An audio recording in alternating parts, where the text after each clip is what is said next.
So I'm going to touch two things, because our topic is how to prepare for electoral cycles in Kenya. I'm going to touch two things. Number one, how to prepare for electoral cycle conflicts, and number two, the opportunities, how to prepare for electoral cycle opportunities. Every time there are conflicts, there are also opportunities, just like COVID-19. Well, it was a bad disease, but it has brought some opportunities.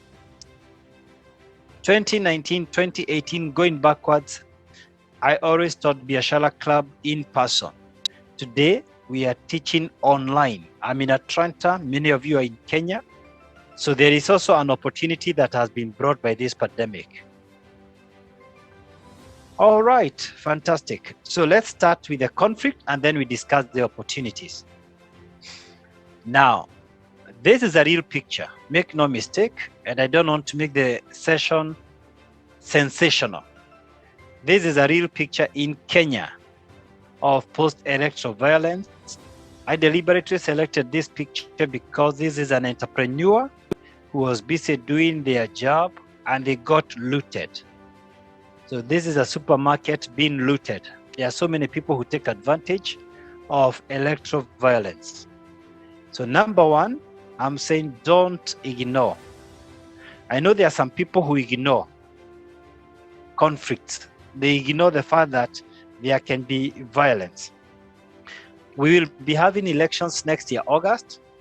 It has been a very emotional season in Kenya, and the emotions are going to go higher this coming year. After Christmas, the emotions will go higher. I'm not a prophet of doom. I'm just stating the reality. So I think the first thing we need to say, don't ignore, to be forewarned is to be forearmed. You can ignore it. There are people who ignored COVID-19 and they got it. You can't ignore a situation. So let's not try to bury our head in the sand. And I think that's why the bank said, let's talk about it. Remember, this is not just a Kenyan disaster. Only that I deliberately don't want to discuss other countries. We had serious violence in southern Sudan that affected even KCB. Last year, most of you saw the violence in Johannesburg and all over South Africa. There was a lot of looting. This is going on in Nigeria. This is going on in Senegal. This is going on in several countries in West Africa. We had some little violence in Uganda early this year, if you recall. So it's not just a Kenyan thing. This happens in the US. In the US, there's a time we have had a lot of commotions, especially when President Trump was not ready to concede and to leave. There was violence all over the country, including in Parliament. So this is a human problem. It's a phenomenon. But in Kenya, it has been a cycle every single 5 years. So don't ignore it. Number two, listen to the news. Get always to know the latest and how your community, your neighborhood is aligning politically. It's unwise to be speaking against the political wave in your constituency and in your county. So if you know you are in a UDA zone, cease from speaking against UDA. If you know you live in an ODM zone, make every effort to avoid uttering anything, even in the supermarkets, in the shops, in the restaurants, anything against that political wave in that area. They say walls have ears. Number three, avoid politics at your workplace. I was teaching about business etiquette last week, and I told you there are two things that raise a lot of tension. Every time you discuss religion and politics, you are likely to compromise your business. These are the two most sensitive things. Oh, I like the way Catherine Kahoro is saying, filter your thoughts. You don't have to air your thoughts. You don't have to express your views. Filter your thoughts completely. It's a very sensitive period. You don't have to express your opinion about who is going to win. Can you imagine? I live in the US and I went somewhere in a certain shop in a gas station and there was a Kenyan. The shop, the guy who was selling the shop is a Kenyan. And he was engaging me in politics, the owner of the shop. He doesn't even know my political persuasion. He was strongly opinionated, and I didn't want to discuss politics. Although I didn't tell him I'm not going to that gas station again. I didn't want him to pull me into politics. And I'm here. We are not in Kenya yet. We are still very opinionated. So even when people come to your house and you start politics, you definitely divide people. That's the same thing that happens with religion. I go to church on Sunday, you go to church on Saturday. If we start that engagement, we cannot do business together. Completely. We have lost each other. So it's unnecessary to bring that debate in your business. So if you have employees, I have a lot of employees in our beauty shops in Kenya. We have a very clear policy. I'm a pastor. I don't hide that. Anybody who follows me knows that. I don't hide that, and most of you know that. Yet, in the top pro salons, you cannot speak religion and politics. If you do, you lose your job. That's how serious it is in top pros. We decided as a policy, you don't take your faith and your religion in the beauty shops, because they will just bring commotions and tension, and people will not be able to work together. So even if personally I want to preach to someone, look, if you come to my platform, in my Facebook page, you realize I speak without filter. You are in my house, you're in my platform. That platform is meant for preaching. That is the purpose for which that page exists. Now, we don't do that whenever I'm invited for business talks. If you have been coming for these KCB talks, I have never preached to you in this platform, and I can't. Number 4, I recommend very strongly, as far as the Kenyan context is concerned, employ people from different tribes, because the Kenyan politics takes tribal lines. This is not a Kenyan thing. Today I was with a cabinet minister from Uganda, Honorable Rose Namayaja, and I was taking her through some coaching session, and she serves in the cabinet of Yoweri Museveni. And here is the deal. They are also very divided along tribal lines. Even if you go to Nigeria, it's the same story. If you go to Rwanda, to Tanzania. So usually, even in America, you'll find that the African Americans, most of them are blues. They're in the Democratic Party. Even our own pastors in the US, they are divided. You will find most of the black pastors, most, I didn't say all, perhaps over 90%, they are in the blue party, Democrats. Over 90% of the white pastors, you will find them in the red party, Republicans. So this is not just a Kenyan thing. Number 5, engage your local community.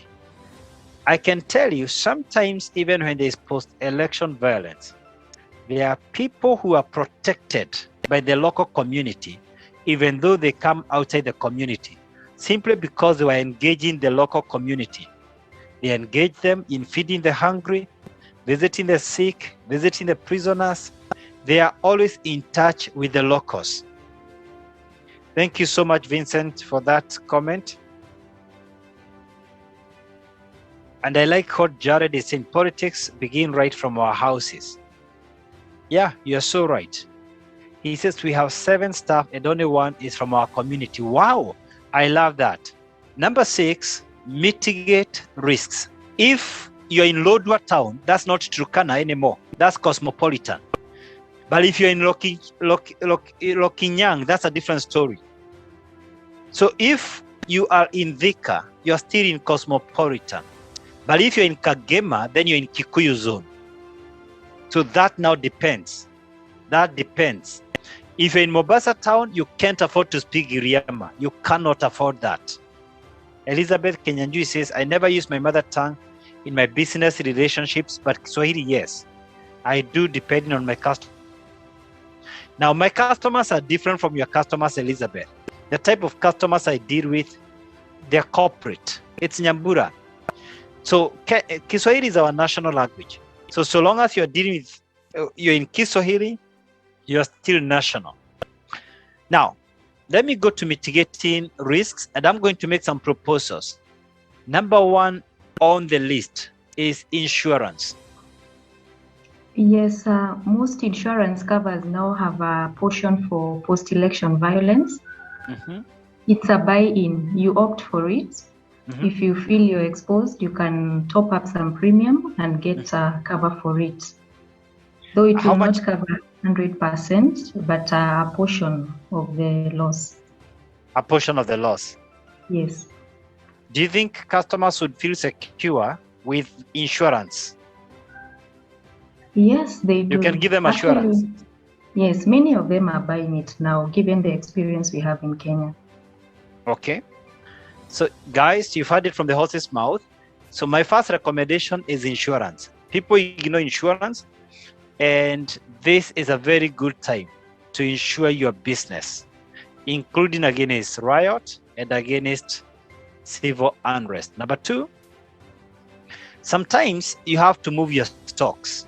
If you look at the picture on the screen, this is an entrepreneur who has literally decided to move stock to his house.